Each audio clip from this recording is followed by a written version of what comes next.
done these before? What's that? Have you done them before? No, that's my first time.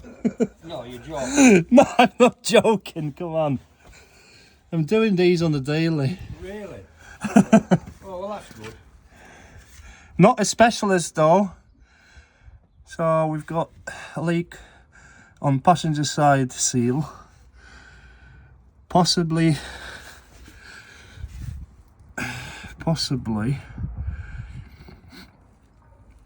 mostly the drain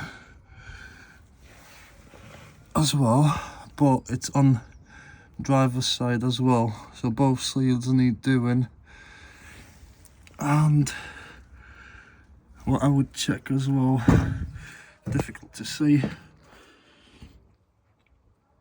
engine mount or gearbox mount, just because movement of these might cause the leaks.